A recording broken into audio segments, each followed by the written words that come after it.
So I went out, and I rented a rototiller which I thought was a thing about so turned out to be 7 feet long big motor. For years America believed Michael Landon was the perfect image of a gentle father, a man of faith and family. But behind that smile was a completely different life. Nights when he vanished from home, strange packages delivered to the Malibu mansion, hidden photographs, and smoke-filled parties with faces no one could name. After nearly 40 years of silence, his son, Michael Landon Jr., finally told it all. In the interview that made Hollywood hold its breath, he said just one sentence that froze the entire studio. "They praised my father for his kindness, but it was deceit that kept him alive his whole life." That line opened the door to the dark side of a legend, a place where the light of television could never reach. And now let's turn back time to the years 1978 to 1983, where the real story began and America's perfect father first showed his true face.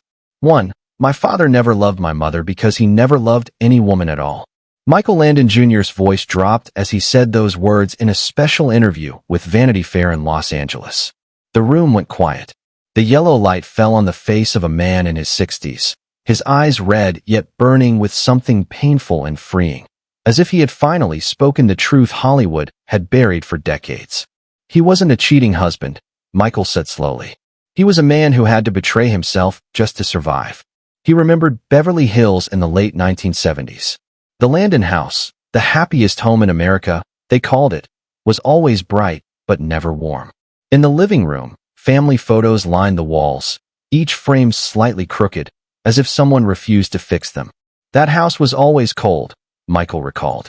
Even when Mom made his favorite meals, steak, mashed potatoes, he never sat down with us. He remembered his birthday in 1980. The cake sat untouched, candles burned out, and his father still hadn't come home. I waited. Mom tried to smile, saying he was busy working, but I saw tears falling into her wine glass. Near midnight, the door opened.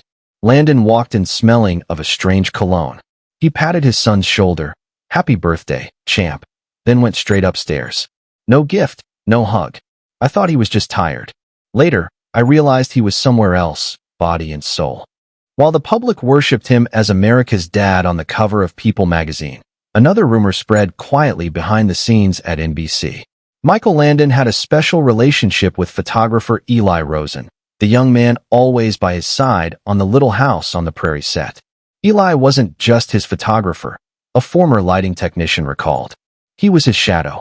They ate together, left the set together, always whispering.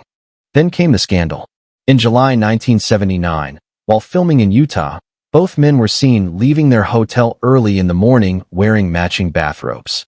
A hotel cleaner later said they looked like two people who had just woken up after a long night. NBC immediately held a closed meeting.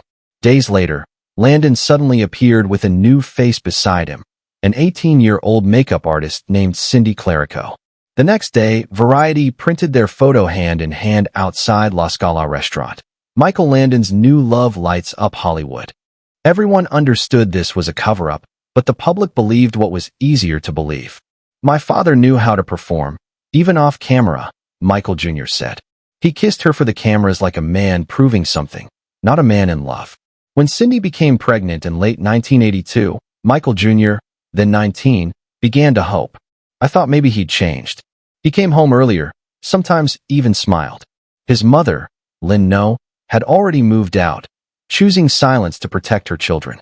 The media called Cindy Michael's reborn love, and NBC hailed it as the redemption of America's favorite dad.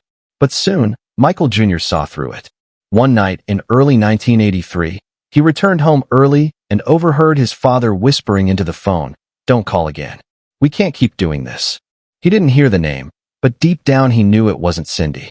Weeks later, Landon announced his engagement to Cindy Clerico. The wedding took place hurriedly on Valentine's Day, 1983, on a white Malibu beach. Only select journalists were invited. All NBC insiders. The Los Angeles Times headline read, "Michael Landon love returns after the storm." America exhaled in relief. But in Michael Jr.'s diary, written in shaky teenage handwriting, there was only one line. He didn't marry for love. He married out of fear. Fear the truth would be seen. That truth, Michael later said, wasn't about infidelity. It was something Hollywood at the time could never accept. A man of fame and power whose heart didn't fit the image he played. I don't blame him for who he was, Michael said, voice trembling. I blame him for lying to all of us just to protect that image. After the wedding, everything worsened. He became distant, angry, and drank more. When Cindy appeared on set, Landon's smile lit up the room. At home, he was silent for hours. No family dinners, no Christmas, no birthdays. One year, I sent him a handmade Christmas card, Michael said. He left it unopened on the table and drove off. I watched from the window, saw his face in the car lights. I knew we had nothing left to say. For NBC, the marriage was perfect PR. They launched a press campaign for Highway to Heaven, painting Landon as a symbol of faith and family. But inside the studios, whispers grew. A crew member told the Los Angeles Herald-Examiner in 1985 he'd sit in the makeup room for hours staring at himself. When Cindy called, he smiled, but his eyes were empty. As Michael Jr. grew older, he began to understand. My father lived in a time when someone like him couldn't be himself, he said.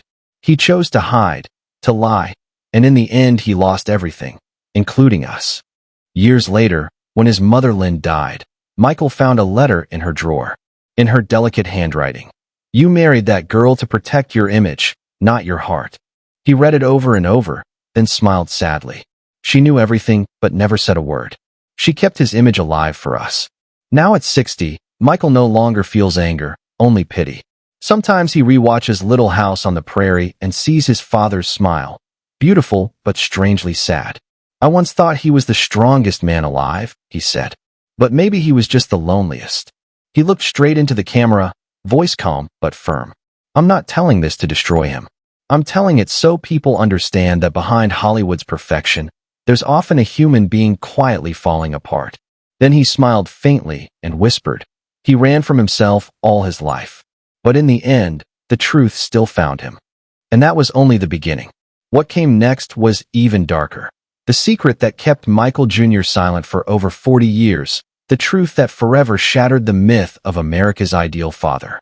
2. That wasn't my father anymore. It was someone else. Someone living in the shadows, breathing through bottles and smoke, forgetting who he was. Michael said this in a hoarse voice, eyes gazing out the window. I used to think he was just lonely after the divorce. But no, he had stepped into a world I never dared imagine. After leaving Lynn No, Michael Landon moved from his laughter-filled Beverly Hills home to a new mansion in Malibu. Luxurious, empty, facing the Pacific Ocean. Jazz music always played softly at night, drowning out the waves.